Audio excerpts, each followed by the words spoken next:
Childhood maltreatment in the form of abuse and neglect affects millions of young people around the world.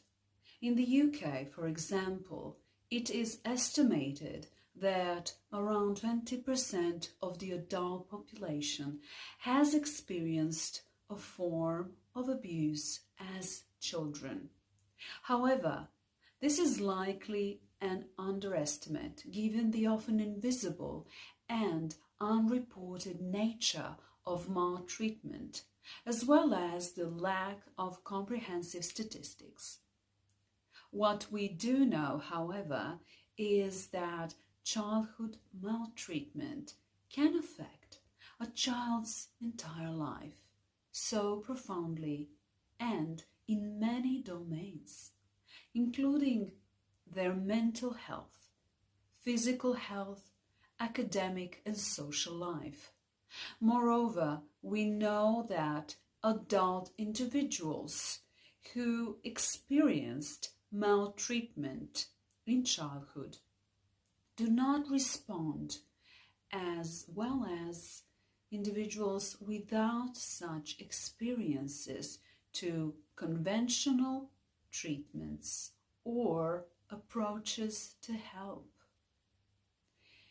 Today, scientists are dedicated to investigate and understand these effects with the long-term aim of informing and doing the intervention and prevention to help children, to help young people.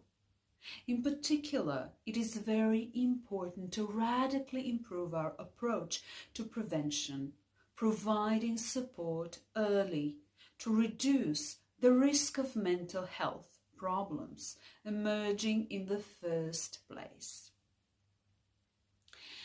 I will tell you something more about the child maltreatment and the most common forms of childhood maltreatment.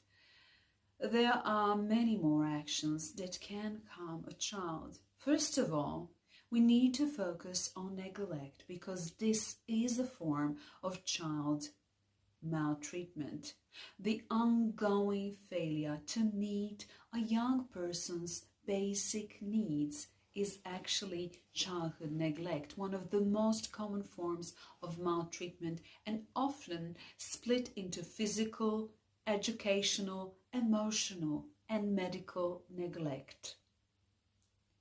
Physical abuse, when someone physically hurts or harms a young person on purpose. Emotional abuse. This is any type of abuse that involves continual emotional mistreatment of a child, such as deliberately trying to scare, humiliate, isolate, or ignore a child. Exposure to domestic violence. Witnessing any type of controlling, bullying, threatening, or violent behavior between people in a relationship. Sexual abuse. Sexual abuse of children is forcing or tricking a child into any form of sexual activity. Sexual abuse can occur in person, but it can also occur online.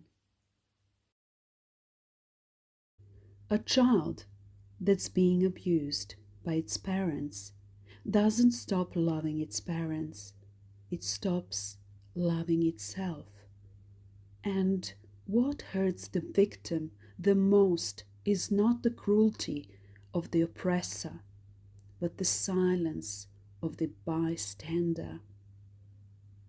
If you are neutral in situations of injustice, child abuse, you have chosen the side of the oppressor.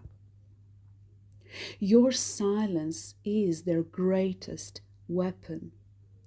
If you are aware of child abuse, physical, emotional, mental, or sexual abuse, you should report it. Because child abuse casts a shadow the length of a lifetime. And the bruises will go away eventually, but the pain, the trauma will remain.